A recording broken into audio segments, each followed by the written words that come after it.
निषाद निषाद ने के गलत कामों को अपने सिर पर ले लिया। ठीक है, तो उस तरीके से वो लोग सब जो है उस वो जाति जो हुई वो सब पाप करने वाले की हो गई। ठीक है, उसके बाद आगे क्या हुआ? ठीक है, मैत्रेय उवाच अथ तस्य पुनर्विप्रैर्पुत्रस्य महीपते बाहुभ्यां मध्यमानाभ्यां मिथुनं समपद्यत। मैत्रेय उवाच, मैत्रेय ऋषि ने आगे कहा, हे विदुर, इस प्रकार ब्राह्मण तथा ऋषियों ने राजा वेन के मृत शरीर की दोनों बाहुओं का भी मंथन किया। पहले जंघाओं का मंथन किया था, अभी भुजाओं का मंथन किया। फलस्वरूप उसकी बाहों से एक स्त्री तथा एक पुरुष का जोड़ा उत्पन्न हुआ। ठीक है, अभी एक स्त्री और एक पुरुष प्रकट हुए। ओके, तद्दृष्ट्वा मिथुनं जातं ऋषिया ब्रह्मवादिनः ऊचुः परं संतुष्टा विदित्वा भगवत्कलाम्।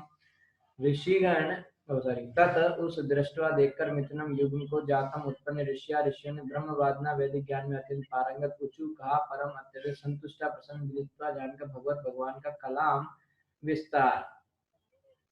ऋषिगण वैदिक ज्ञान में पारंगत थे। जब उन्होंने वेन की बाहुओं से एक स्त्री तथा पुरुष को उत्पन्न देखा तो वे अत्यंत प्रसन्न हुए, क्योंकि वे जान गए कि यह युगल दंपति भगवान विष्णु के पूर्णांश का विस्तार है। वैदिक ज्ञान में पारंगत ऋषियों द्वारा विद्वानों ने जो विधि अपनाई थी, ऋषियों तथा विद्वानों ने जो विधि अपनाई थी वह पूर्ण थी। उन्होंने राजा वेन के समस्त पापों के फल को पहले बाहु की उत्पत्ति द्वारा समाप्त कर दिया। जो राजा वेन के जो पाप वगैरह थे वो सब बाहु के साथ चले गए, निषाद के साथ, जिसका वर्णन हमने पिछले अध्याय में किया है। ठीक है, और फिर उसके बाद जब वेन का शरीर शुद्ध हो गया, अभी जो पाप था उससे तो राजा वेन का जो पाप था उससे तो ये निषाद बन गया। ठीक है, अब हो गया वेन का शरीर शुद्ध। ठीक है, तो जब वेन का शरीर शुद्ध हो गया तो उसमें से एक स्त्री पुरुष प्रकट हुए, एक स्त्री एक पुरुष जोड़ा। और ऋषिगण जान गए कि भगवान विष्णु का ही विस्तार है। निसंदेह यह विस्तार विष्णु तत्व ना था, बल्कि विष्णु का ही एक शक्ति प्राप्त विस्तार था, जिसे आवेश कहते हैं। तो सत्यावेश अवतार यहाँ पे हो चुका है। ठीक है, सत्यावेश अवतार वो होता है, 6 तरह के अवतार मैंने पहले बताए होंगे आपको, उनमें से एक होते हैं सत्यावेश अवतार, यानी कि जो विष्णु तत्व नहीं है बल्कि कृष्ण या विष्णु का एक शक्ति उस जीवात्मा में आ जाती है, उसे कहते हैं सत्यावेश अवतार। तो यहाँ पे महाराजा पृथु जो अभी जो ये एक व्यक्ति और एक स्त्री, एक पुरुष एक स्त्री प्रकट हुए हैं, ये कोई नहीं बल्कि भगवान विष्णु और लक्ष्मी के ही रूप प्रकट हो गए हैं। ठीक है, तो वो एक्चुअली में विष्णु और लक्ष्मी ही आ गए हैं, एक तरीके से ऐसे समझ जाइए। सत्यावेश अवतार है, और जब भगवान आए तो उनके साथ उनकी अर्धांगिनी लक्ष्मी जी भी आई है। ऋष्याऊचु एष विष्णोर्भगवतः कला भुवन पालिनी इयं च लक्ष्म्या संभूति पुरुषस्यान पायिनी। ऋष्याऊचु ऋषियों ने कहा, ऐसा यह नर विष्णु भगवान विष्णु भगवता भगवान का कला विस्तार भुवन पालनी जगत का पालन करने वाली यह स्त्री चाबी लक्ष्मी लक्ष्मी की संभूति विस्तार पुरुष भगवान की अनपायिनी अभिन्न। तो उनके जो ऐसा नहीं है कि कुछ भी अपने कोई किसी को भी अवतार बोलते, ऋषि लोग साधु लोग अवतार के लक्षण को शास्त्र से देख के पहचान जाते हैं कि ये अवतार है, तो शास्त्र से मिलाना चाहिए। तो ऋषियों ने कहा कि ये पुरुष तो संपूर्ण ब्रह्मांड का पालन करने वाले भगवान विष्णु की शक्ति का अंश है, और ये स्त्री भगवान विष्णु से कभी अलग न होने वाली एवं संपत्ति की देवी लक्ष्मी का अंश है। तो भगवान विष्णु का अंश जो है वो पृथु के रूप में आ गए, और लक्ष्मी जी के जो अंश हैं वो उनकी वो स्त्री के रूप में आ गए। ठीक है, उनका नाम अभी आएगा, और मैं आपको बता दे रहा हूँ, उनका नाम पृथु है और उनके लक्ष्मी जी जो आई हैं अंश के रूप में, उनका नाम अर्ची है, अर्ची। ठीक है, यहाँ पर भगवान और लक्ष्मी जी के कभी भी अलग ना रहने का महत्व स्पष्ट रूप से वर्णित है। लक्ष्मी और विष्णु कभी अलग नहीं होते। ठीक है, भौतिक जगत में लोग संपत्ति की देवी को अत्यधिक चाहते हैं, सब लोग लक्ष्मी को चाहते हैं और संपत्ति के रूप में उसकी कृपा प्राप्त करना चाहते हैं, किंतु उन्हें ये जान लेना चाहिए कि संपत्ति की देवी भगवान विष्णु से पृथक नहीं हो सकती। ठीक है, जो है लक्ष्मी तो सबको चाहिए, लेकिन विष्णु किसी को नहीं चाहिए, सब चाहते हैं लक्ष्मी जी की कृपा हो जाए ऊपर। तो सबको समझना चाहिए कि लक्ष्मी जी कभी भी भगवान विष्णु से अलग नहीं रह सकती, किंतु भौतिकतावादियों को समझ लेना होगा कि संपत्ति की देवी की पूजा भगवान विष्णु के साथ साथ की जानी चाहिए। बहुत सारे लोग लक्ष्मी की पूजा अकेले ही करते रहते हैं, है ना, तो कैसे करनी चाहिए, साथ साथ करनी चाहिए विष्णु की और लक्ष्मी की पूजा। यदि कोई भौतिकतावादी पुरुष रावण की नीति अपनाकर सीता को भगवान रामचंद्र से अलग करना चाहता है तो क्या हो जाएगा, उसका सर्वनाश हो जाएगा। ठीक है, जो लोग संपत्ति की देवी की कृपा से संसार में धनवान बन गए हैं, उन्हें चाहिए कि वे भगवान की सेवा में अपनी संपत्ति लगाएं। जिनको ज्यादा पैसा किसी तरीके से मिल गया है भगवान की कृपा से, उन लोगों को क्या चाहिए, वो लोग भगवान की सेवा में अपना धन को खर्च करें। इस प्रकार वे बिना किसी उपद्रव के अपनी ऐश्वर्य स्थिति बनाए रख सकते हैं। अयं तु प्रथमो राज्ञां पुमान् प्रतीता यशः पृथुर्नाम महाराजो भविष्यति पृथुश्रवा। अयम यह तू तब प्रथम राज्ञां राजाओं का पुमान नर प्राथमिकता विस्तार करेगा, यश ख्याति पृथु महाराज पृथु नाम नामक महाराज महान राजा भविष्यति होगा पृथुश्रवा व्यापक ख्याति का। इन दोनों में से अभी ऋषि लोग बोल रहे हैं उनके बारे में, जो एक पुरुष और एक स्त्री जो प्रकट हुए अभी, उनके बारे में बोल रहे हैं कि इन दोनों में से जो नर है, जो पुरुष है, वह अपने यश को विश्व भर में फैला सकेगा, उसका नाम पृथु होगा। निसंदेह वह राजाओं में सबसे पहला राजा होगा। भगवान के अनेक प्रकार के अवतार होते हैं। शास्त्रों में कहा गया है गरुण, विष्णु वाहन, शिव तथा अनंत सही भगवान के ब्रह्म रूप के शक्तिमान अवतार हैं। ठीक है, इसी प्रकार स्वर्ग का राजा शशिपति अर्थात इंद्र भगवान के काम रूप के अवतार हैं। अनिरुद्ध भगवान के मन के अवतार हैं। इसी प्रकार राजा पृथु भगवान की शासन शक्ति के अवतार हैं। इस प्रकार साधु पुरुषों तथा ऋषियों ने राजा पृथु के भावी कार्यों की भविष्यवाणी कर दी, जो भगवान के अंशावतार रूप थे। ठीक है, तो एक एक शक्ति भगवान की एक एक तरीके से प्रकट हो सकती है। ठीक है, तो यहाँ पर भगवान की जो शासन करने की जो शक्ति है ना, राजा की क्या करता है, शासन करता है। तो जो शासन करने की जो शक्ति है, वो शक्ति यहाँ पर जो है महाराजा पृथु के रूप में अंशावतार रूप में प्रकट हुई है। सत्याविश अवतार से कहते हैं। यं चा सुदिति देवी गुणभूषण भूषण अर्चिनाम्बरारोहा पृथुमेवावरुन्धति। यम यह स्त्री चा सुदति सुंदर दांतों वाली देवी, संपत्ति की देवी, गुण उत्तम गुणों के कारण, भूषण आभूषण भूषण विभूषित करने वाले, अर्ची अर्ची नाम नामक वर आरोहा अत्यंत सुंदर प्रथम राजा पृथु को एवं निश्चय अवरुंधति अत्यंत आसक्त रहने वाली, सुंदर दांतों वाली स्त्री उत्तम गुणों से युक्त होने के कारण पहने गए आभूषणों को भी विभूषित करने वाली होगी, उसका नाम अर्ची होगा। और भविष्य में राजा पृथु को अपना पति स्वीकार करेगी। वो तो लक्ष्मी नारायण ही आ गए ना, अंशावतार है ना। तो एषा साक्षात हरे अंशा जातो लोक रिरक्षया इयं चा तत्परा ही श्री अनुजज्ञे अनपायिनी। ऐसा वह नर साक्षात प्रत्येक हरे भगवान का आंशिक प्रतिनिधि, जाता उत्पन्न लोक सारा विश्व रक्षा करने की इच्छा से इयम यह स्त्री चा भी तत्परा, उससे अत्यधिक आसक्त है ही निश्चय श्री संपत्ति देवी ने अनुजज्ञ जन्म लिया। अनुपायिनी अभिन्न राजा पृथु के रूप में भगवान अपनी शक्ति के एक अंश से संसार के लोगों की रक्षा के लिए प्रकट हुए। राजा पृथु के रूप में स्वयं भगवान अपनी एक शक्ति के अंश से संसार की लोगों के रक्षा के लिए प्रकट हुए। संपत्ति की देवी भगवान की निरंतर सहचरी है, यानी कि लक्ष्मी जी हमेशा भगवान के साथ चलती हैं।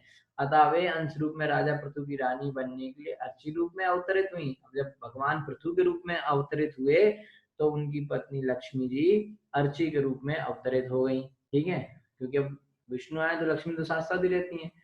तो भगवत गीता भगवान का कथन है कि जब किसी में कोई विलक्षण शक्ति दिखे तो समझना चाहिए कि भगवान का विशिष्ट आंशिक प्रतिनिधित्व उपस्थित हो रहा है। ऐसे असंख्य महापुरुष हैं, किंतु वे साक्षात विष्णु तत्व के अंश नहीं है। अनेक जीवात्माओं की गणना शक्ति तत्वों में की जाती है। विशेष कार्यों के लिए शक्ति प्राप्त ऐसे अवतार शक्त्यावेश अवतार कहलाते हैं। ठीक है, भगवान की एक शक्ति किसी जीव में आती है और वो जीव जो है वो काम कर देता है, तो इसे कहते हैं शक्त्यावेशा अवतार। राजा पृथु भगवान के ऐसे ही शक्त्यावेश अवतार थे। ठीक है, इसी प्रकार राजा पृथु की पत्नी अर्ची भी लक्ष्मी जी की शक्त्यावेश अवतार थी। मैत्रेय उवाच प्रशंसन्ति स्म तमं विप्रा गंधर्व प्रवराजु मुमुचु सुमनोधारः सिद्धा नृत्यन्ति स्वस्त्रियः। मैत्रेय उवाच, मैत्रेय ने कहा, प्रशंसति स्म प्रशंसा करते तम उसका पृथु विप्रा समस्त ब्राह्मण गंधर्व प्रवरा गंधर्व में से जगु जप किया मुमुचु छोड़ी फेंकी सुमनधारः पुष्पों की वर्षा सिद्धा सिद्धलोक के पुरुष नृत्य थी नाच रही थी स्वर्गलोक की स्त्रियां अप्सराएं।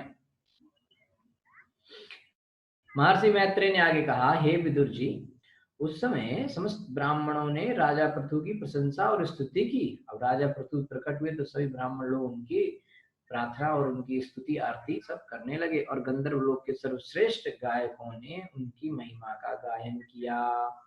सिद्ध लोक के वासियों ने उन पर पुष्प वर्षा की और स्वर्ग की सुंदरियां अप्सराएं भाव विभोर होकर नाचने लगी। किसकी खुशी में? महाराजा पृथु के प्राकट्य अवतार की खुशी में। ठीक है, शंख तूर्य मृदंगाद्या नेदु दुंदुभयादिवी तत्र सर्वे उपाजग्मु देव ऋषि पितृणाम गणा। शंख शंख तूर्य तुरही मृदंग ढोल आद्या इत्यादि नेदु बजने लगे, दुंदुभया दुंदुभियां दिव्य अंतरिक्ष में। तत्र वहां सर्वे सभी उपाजग्मु आए, देव ऋषि देवता तथा मुनि पितृनाम पितरों के गणा समूह। अंतरिक्ष में शंख दुंदुभी तुरही तथा मृदंग बजने लगे। बड़े बड़े मुनि पितृगण तथा स्वर्ग के पुरुष विभिन्न लोकों से पृथ्वी पर आ गए, है ना, महाराज पृथु को देखने के लिए।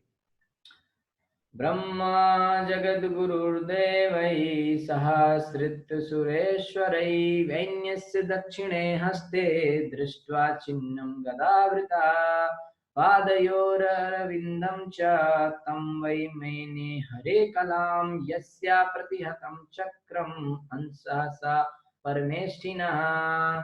ब्रह्मा जी जगत गुरु ब्रह्मांड के स्वामी देवई देवतांतर सह साथ में आश्रित आकर सुर ईश्वरी समस्त स्वर्गों के प्रमुख सहित वैन्यस्य वेन के पुत्र महाराज पृथु के दक्षिण दाहिने हस्ते हाथ में दृष्टवा देखकर चिन्हम चिन्ह गदाभूत गदाधारी भगवान विष्णु के पादयों दोनों पांव पर अरविंदम कमल चा भी तुम तम उसको वही निश्चय मैंने वह समझ गया हरे भगवान की कलाम अंश यस जिसका अप्रतिहतम अपराजय चक्रम चक्र अंशा आंशिक स्वरूप सा वह परमेश्वर भगवान का।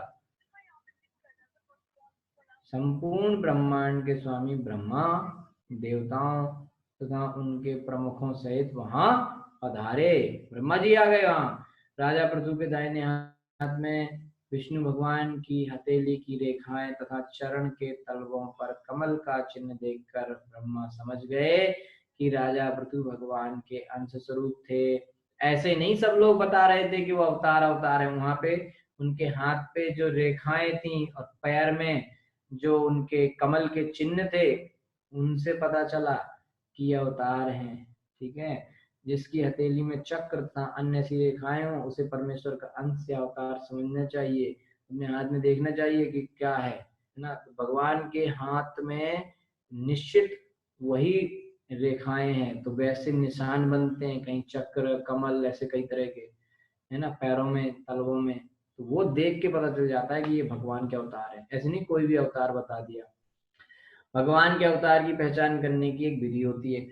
आजकल किसी भी धूर्त को अवतार मानने का प्रचलन है, किसी को भी अवतार मान लेते हैं आजकल। किंतु इस घटना से हम देख सकते हैं कि ब्रह्मा ने स्वयं राजा पृथु के हाथों तथा पांवों की परीक्षा विशिष्ट चिन्हों के लिए की।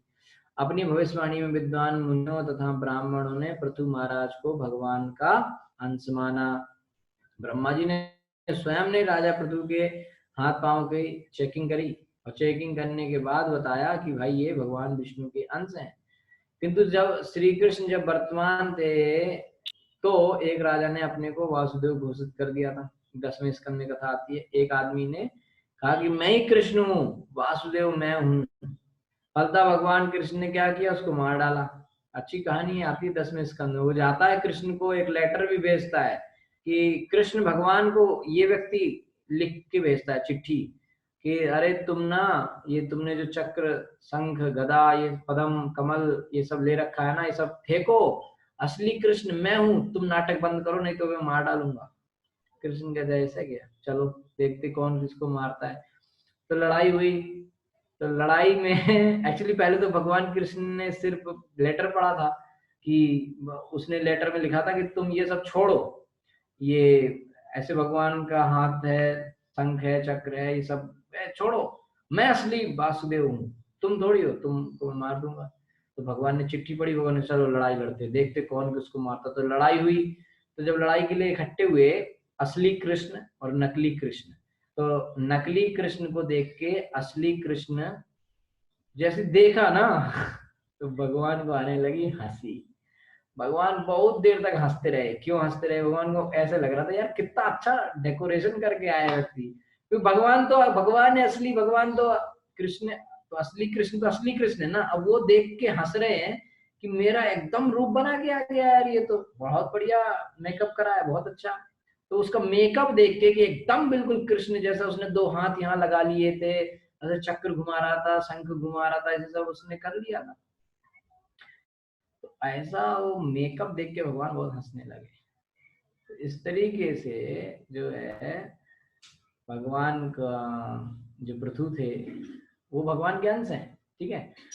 तो कृष्ण के समय प्रभुपाद जी कह रहे हैं कि वो व्यक्ति ने बताया कि मैं तो कृष्ण हूँ, भगवान ने उस फर्जी वासुदेव को मार डाला, उसका नाम था पौंड्रक, ठीक है। तो किसी को भगवान का अवतार मानने से पहले शास्त्रों में जो लक्षण बताए गए हैं उनके अनुसार जो है साधुओं से, वैष्णवों से, ब्राह्मणों से, आचार्यों द्वारा उसकी पुष्टि होनी चाहिए कि हाँ भाई ये अवतार है भी कि नहीं।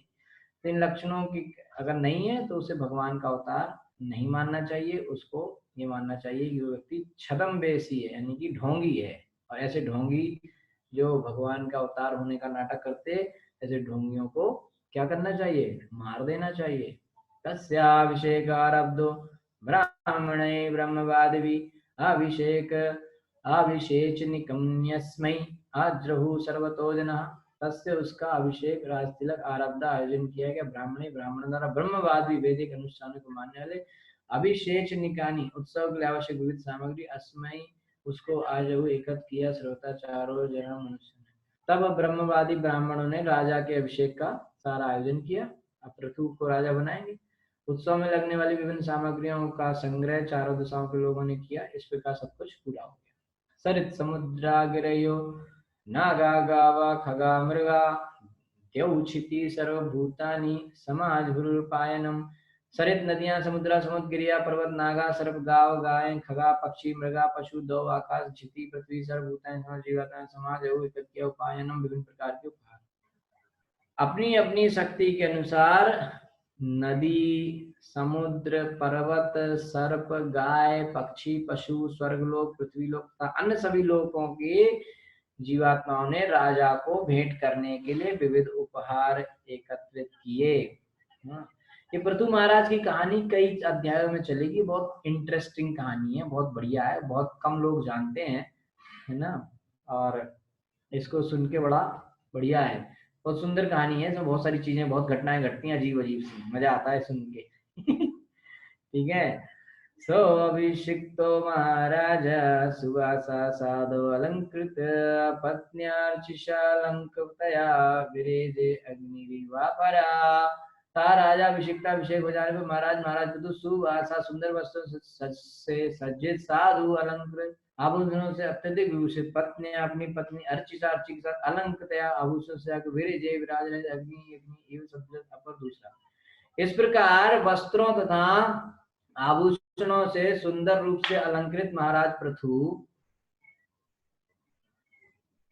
वस्त्रों तथा आभूषणों से सुंदर रूप से अलंकृत महाराज पृथु का अभिषेक किया गया और उन्हें सिंहासन पर बैठाया गया।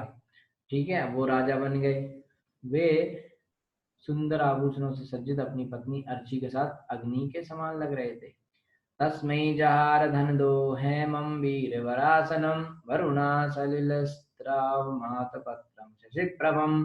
तस्मै उसको जहार भेज दिया धनदा देवताओं के कोषाध्यक्ष कुबेर ने हेमम सोने का बना वो वीर हे विदुर वरासनम रासिंहासन वरुणा वरुण देव सलिल स्त्रावम जल की फुहारे बरसात हुए आत्मपत्रम छाता शशि प्रभम चंद्रमा के समान प्रकाश युक्त। तो सब लोग जब महाराज पृथु का राज्याभिषेक हुआ ना, जब वो राजा बने तो सब लोग आए और सभी लोगों ने जो है उनको अपनी अपनी तरफ से कुछ गिफ्ट दिया। ठीक है, तो ऋषि ने आगे कहा, हे विदुर, कुबेर ने महान राजा पृथु को सुनहरा सिंहासन भेंट किया। बढ़िया सिंहासन है, सुनहरा सोने का। और वरुण देव ने एक छाता प्रदान किया जिससे निरंतर जल की फुहारें निकल रही थी और जो चंद्रमा के समान प्रकाशमान था। ऐसा छाता तो उससे तो फुहारा लगा रहता था। ठीक है, वायुश्यावाल्यव्यजने धर्मा कीर्तिमयीं स्त्रजम इंद्र क्रीटम उत्कृष्टम दंडम संयमनम यमः। वायु सब लोग का आएगा, किसने क्या क्या दिया, है ना। यहाँ पे ऐसा कई बार ऐसा वर्णन आएगा, किसने क्या क्या दिया। आगे वर्णन आएगा किसने क्या क्या लिया, वो भी वर्णन आएगा। ठीक है, कौन क्या क्या लेके गया। ठीक है, तो भगवान को देते तो भगवान पलट के भी खूब देते। तो जब मिलने की बारी आएगी ना, तो सब लोग आएंगे, लेने के लिए भी आएंगे, तब भी मजा आएगा। वायुदेव ने चाबी, बाल भेजने बालों के बने दो चमर, धर्मराज ने कीर्तिमय नाम तथा यश को बढ़ाने वाले शस्त्रधार, इंद्र सर्कराज ने क्रीटम मुकुट उत्कृष्टम अतिमूल्यम दंडम राजन संयम संसार पर शासन करने के लिए यम मृत्यु का अधीक्षक ने। तो वायुदेव ने बालों से बने दो चामर, हवा करने वाला रहता है ना, वो दिया दो, एक इधर से एक इधर से, दोनों लोग हवा करेंगे। धर्म ने यश को बढ़ाने वाला पुष्पहार, एक माला दिया। स्वर्ग के राजा इंद्र ने मूल्यवान मुकुट दिया। यमराज ने विश्व पर शासन करने के लिए एक राज दंड प्रदान किया, डंडा, तो डंडा से शासन करेंगे। तो ये जब कोई अच्छी चीज, अभी आजकल होता है ना, शादी में जाते हैं तो गिफ्ट लेके जाते हैं, तो कोई नई बात नहीं है। उस समय से कुछ अच्छा है तो उस समय जाके लोग गिफ्ट देते हैं। ठीक है, ब्रह्मा ब्रह्ममयं वर्म भारती हारमुत्तमं हरि सुदर्शनम चक्रम तत्पत्न्यवेहतां श्रियम। ब्रह्मा ने ब्रह्ममय आत्मज्ञान से कवच, भारती विद्या की देवी ने हार उत्तमम दिव्य, हरि भगवान ने सुदर्शन चक्रम, सुदर्शन चक्र, तत्पत्नी उनकी पत्नी लक्ष्मी ने अव्याहतम अविचल श्रियम सुंदर तथा ऐश्वर्य। तो ब्रह्मा जी ने राजा पृथ्वी को आत्मज्ञान से निर्मित कवच भेंट किया। ब्रह्मा की पत्नी भारती सरस्वती माता ने दिव्य हार दिया। भगवान विष्णु ने सुदर्शन चक्र दिया और उनकी पत्नी ऐश्वर्य की देवी लक्ष्मी जी ने उन्हें अविचल ऐश्वर्य प्रदान किया। सब लोग कुछ ना कुछ गिफ्ट दे रहे हैं, कितना बढ़िया है। सभी देवताओं ने राजा पृथु को तरह तरह की भेंटें दी। हरि ने, जो भगवान के अवतार और उपेंद्र कहलाते हैं, राजा को सुदर्शन चक्र भेंट किया। ठीक है, अब याद रहे कि ये सुदर्शन चक्र भगवान कृष्ण या विष्णु के सुदर्शन चक्र जैसा नहीं है, क्योंकि महाराज पृथु भगवान के अंश रूप थे, अतः उन्हें जो सुदर्शन चक्र भेंट में दिया वह मूल सुदर्शन चक्र की आंशिक शक्ति से युक्त था। तो जैसे पृथु विष्णु के अंश थे, तो उनकी जो पत्नी है अर्ची, वो लक्ष्मी जी की अंश थी, तो उनको जो सुदर्शन चक्र मिला, वो सुदर्शन चक्र भी सुदर्शन चक्र का अंश है। ठीक नहीं, तो बढ़िया चल रहा है। ओके, 10 चंद्रम असिमरुद्रा शतचंद्रम तथांबिका सोमो मृतमयान अश्वान त्वष्ट्वारूप आश्रयम रथम 10 चंद्रम 10 चंद्रमाओं से गुजर असीम तलवार रुद्र शिवजी ने 7 चंद्रम 100 चंद्रमाओं से तथा उसी तरह से अंबिका देवी दुर्गा ने सोम चंद्र से अमृतमय अमृत से अश्वान घोड़े त्वष्टा विश्वकर्मा रूप आश्रम अत्यंत सुंदर रथम रथ। शिवजी ने 10 चंद्रमाओं से अंकित कोश मयान वाली तलवार भेंट की, ऐसी तलवार जिसकी मयान में 10 चंद्रमा बने हुए थे। और देवी दुर्गा ने अंबिका देवी दुर्गा ने 100 चंद्रमाओं से अंकित एक ढाल पेट की, ढाल दिया, उस ढाल में 100 चंद्रमा 100 चंद्रमा उसमें अंकित थे। चंद्रदेव ने उन्हें अमृतमय घोड़े और विश्वकर्मा ने उन्हें एक अत्यंत सुंदर रथ प्रदान किया। कितना देखो गिफ्ट ही गिफ्ट आ रहे हैं, बस मजा आ रहा है। अग्निराजगवं चापम सूर्यो रश्मिमयानिशुं भूपादुके योगमय्यो देव पुष्पावलीम अन्वहम। अग्निदेव ने आज गवम बकरे तथा गायों के सींगों से बने, चापम धनुष सूर्यदेव रश्मिमयान सूर्य की किरणों के समान चमकता, ईशून तीर भूमि ने पादुके खड़ाऊ योग मय्यो योग शक्ति से दो आकाश के देवताओं ने पुष्प फूलों की आवलिम भेंट अनु अहम दिन प्रतिदिन। अग्निदेव ने बकरों तथा गौओं के सींगों से निर्मित धनुष, सूर्यदेव ने सूर्य के प्रकाश समान तेज वाला बाण, भूरलोक के प्रमुख देव ने योग शक्ति संपन्न चरण पादुकाएं हैं, और आकाश के देवताओं ने पुनः पुनः पुष्पों की भेंटें प्रदान की। यार गिफ्ट ही गिफ्ट मिल रहा है, देखो भाई। इस श्लोक में बताया गया है कि राजा की पादुकाएं योग शक्ति से युक्त थी, पादुके योग मय्यो। इस प्रकार पादुकाएं पहनते ही राजा चाहे जा सकता था। ऐसी चप्पल थी, देखो कितना बढ़िया गिफ्ट मिला है। ऐसी चप्पल थी, उस चप्पल को पहन लो, जहां चाहो वहां निकल लो, है कि नहीं। इतनी चमत्कारी चप्पल, क्या बात है। चमत्कारी चप्पल को जहां भी जब चाहे पहन लो, जिधर चाहे उधर निकल लो। योगी लोग किसी भी समय अपनी इच्छा अनुसार एक स्थान से दूसरे स्थान को चले जा सकते हैं। ऐसी ही शक्ति राजा पृथु की पादुकाओं में थी। अब आजकल लॉकडाउन पड़ा हुआ है, कोई कहीं नहीं जा पा रहा है, सब सोच रहे ट्रेन कब खुलेगी, जहाज कब खुलेगा। ऐसी चप्पल मिल जाती, आराम से चप्पल को पहन लेते, चमत्कारी चप्पल, ठीक है, उसको पहन लेते और जहां इच्छा करते चले गए, कितना मजा आ जाता। लेकिन हमें तो मिली नहीं, मिली तो महाराजा पृथु को है कि नहीं। तो जो है इससे पता चलता है कि कोई नई बात नहीं है, उस समय की योग शक्ति बहुत ज्यादा थी, कुछ भी कर सकते हैं लोग योग की शक्ति से, ठीक है। नाट्यम सुगीतम वादित्रम अंतर्धानम च खेचरा ऋष्य च आशिषा सत्या समुद्र शंकम आत्मजम। नाट्यम नाटक की कला, सुगीतम मधुर गायन की कला, वादित्रम वाद्य यंत्र बजाने की कला, अंतर्धानम छिपने की कला, चाबी खेचरा आकाश मार्ग में यात्रा करने वाले देवताओं ने, ऋषिगणों ने, चाबी आशीषा आशीर्वाद, सत्या अमोघ समुद्र के देवता ने, शंखम शंख आत्मजम अपने में से उत्पन्न गगनचारी देवताओं ने, यानी जो देवता आकाश में घूमते रहते उन देवताओं ने राजा पृथु को नाटक, संगीत, वाद्ययंत्र तथा इच्छा अनुसार अंतर्धान होने की कला प्रदान की, जब चाहे तब गायब हो जाओ। ऋषियों ने उन्हें अमोघ आशीर्वाद दिए। समुद्र ने स्वयं सागर से उत्पन्न एक शंख दिया, ठीक है। सिंधवा पर्वतो नद्यो रथवीथिर महात्मनः सूतोथ मागधो वंदी तम स्तोतुम उपस्थिरे। सिंधुआ समुद्रों, पर्वतों, नदियों ने रथवीथी, रथ जाने के लिए महात्मा महापुरुष का सूत स्तुति करने वाला, अतः तब मागधा भाट बंदी स्तुति करने वाला, तम उसको स्तोत्रम बढ़ाई करने के लिए उपतस्थिरे स्वयं उपस्थित हुए। समुद्रों, पर्वतों तथा नदियों ने उन्हें किसी अवरोध के बिना रथ हाँकने के लिए मार्ग प्रदान किया। सूत, मागध तथा बंदी जनों ने प्रार्थनाएं तथा स्तुतियां की, वे सभी उनके समक्ष अपनी अपनी सेवाएं करने के लिए उपस्थित हो गए, ठीक है भाई।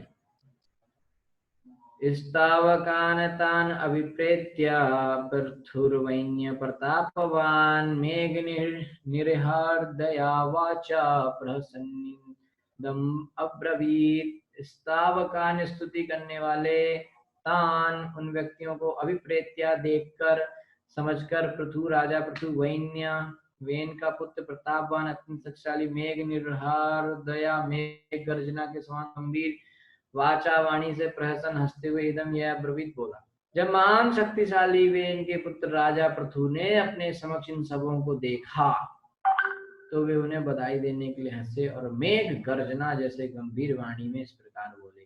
तब इतने सारे लोग आके खूब उनको गिफ्ट विफ्ट दे रहे हैं, बढ़िया सब आनंद चल रहा था, खूब सारे लोग आए हुए थे, है ना, सब कोई कुछ ना कुछ दे रहा था। तो ये सब इतना होने के बाद जो है